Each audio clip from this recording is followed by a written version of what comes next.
Allahu Teala ve Tekaddes Hazretleri ne yalvarıyoruz? En büyük duamız kendimizden ileri mümin kardeşlerimizin derdiyle dertlenmemiz gerektiği.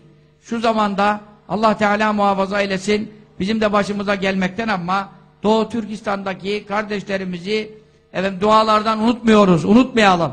Rabbimize yalvarıyoruz. Çok zor durumdalar.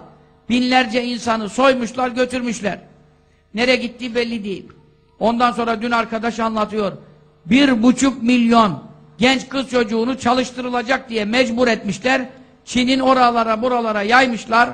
Ondan sonra onları ekseri fuhuş işlerine zorluyorlar. Sonra o kadar kızlar perişan olup köyüne dönüyor birkaç sene sonra. Oraları da bozsun diye. Bu sefer aile de sahip çıkmıyor sen bozuldun diye. Vesaire vesaire vesaire. Böyle bir belaya düşmüş Doğu Türkistanlı Müslüman kardeşlerimiz. Şimdi bunlara nasıl dua etmemiz lazım ya? Ağlamamız lazım. Gece gündüz yalvarmamız lazım. Allah bunlara bir hürriyet nasip etsin. Bunlar müstakil olsunlar da inşallah. İslam'ı yaşayabilsinler. Onlardaki dindarlık oranı Türkiye'den fazladır.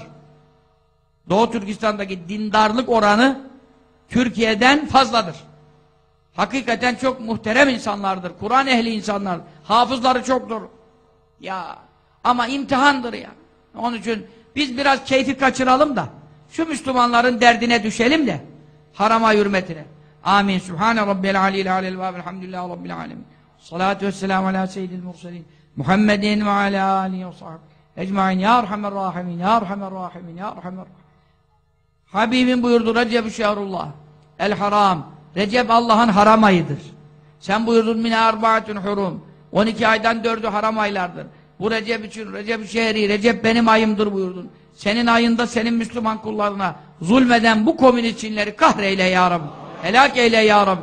Güçlerini kuvvetlerini iptal eyle ya Rabbi. Onlara kimse dur diyemiyor veya demiyor veya nüfusları fazla, kuvvetleri fazla. Senden fazla değil ya Rabbi. Seni aciz bırakamazlar ya Rabbi. Senin kudretine ile yarışamazlar ya Rabbi. Sen kadir-i mutlaksın. Senden ümit kesilmez ya Rabbel alemin. Harama hürmetine yetiş ya Rabbi.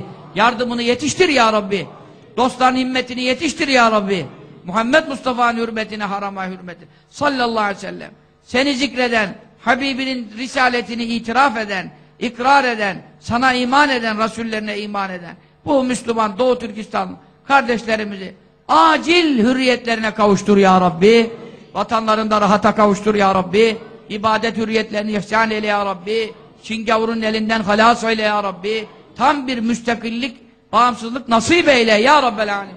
Veya gayran nasirin veya gayral fatihin. Kafirlerin bu işte de tek millet olduğu ortaya çıkıyor.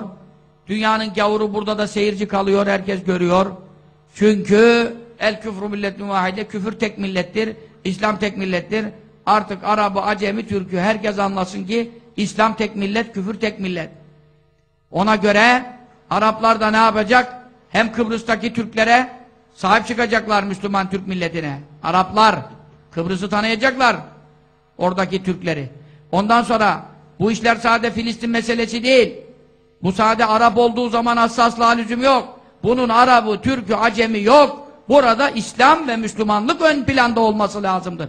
Dünya burada hassas davranmadı. 70 tane Arap devleti var. Bunların hepsi burada bir şey konuşacak. Ne oldu? Konuşan yok. Burada ırkçılık yapılmamalıdır. Bak bu Türkler çok Müslüman bir millettir. Doğu Türkistan halkı çok Müslüman, mübarek bir insanlardır ya. Burada artık nerede bir Müslümanın başı ağrısa bizim ağrıyacak. Diken bassa bize batacak. Böyle bir şuurla insan yalvaracak. Evine girilmiş gibi, çoluk çocuğuna saldırılmış gibi yanacak. Bu başına gelmiş adamın ya, sen burada çay çorba iç, tamam ye iç ama bir de dua et be kardeşim ya. Allah'a dua edelim, amin diyelim, bedava onu da yapmıyoruz. Onun için Rabbimize yalvarıyoruz. Allahumme salli ala seyyidina Muhammed ve ala al seyyidina Muhammed. Allah'ım bir hakkı seyyidina Muhammed ve al seyyidina Muhammed. Muhammed Mustafa'nın bahşi hakkı için, onun ehli beyti bahşi hakkı için, şehri haram hakkı için, mübarek haram ayı Recep-i Şerif hakkı için Allah'ım o Doğu Türkistan Müslümanlarının kanlarını, canlarını, ırzlarını, mallarını, namuslarını ve haysiyetlerini Çin gavuruna haram eyle ya Rabbi. Yasak eyle ya Rabbi. Dokunulmaz eyle ya Rabbi. Onları bir an evvel bize de hayırlı haber aldır ya Rabbel Alemin. onlardan taraf ya Rabbel alemin. Ve sallallahu aleyhi ve sellem Muhammed ve aleyhi sahbihi ve selleme teslimen kethiren elhamdülillahi Rabbil alemin. Amin, amin, amin. Evet, Doğu Türkistan'da şehit olan artık binlerle telaffuz ediliyor. Resmi rakamlar 180 bilmem. Bu Çin bu kadar yalancı sahtekar ki.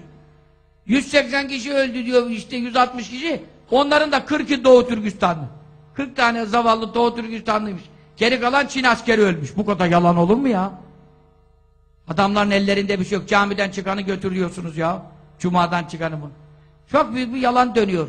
Binlerce şehit var. Öyle haberler geliyor. Onların ruhları için. Buyurun. Eşhedü en la ilahe illallah ve eşhedü enne Muhammeden abduhu ve resulü. Allah'ın bu şehadetleri kabirlerine nur olarak tarafımızdan hediye ettik. İsa eyle ya Rabbel alemin. Ve ya hayran nasır.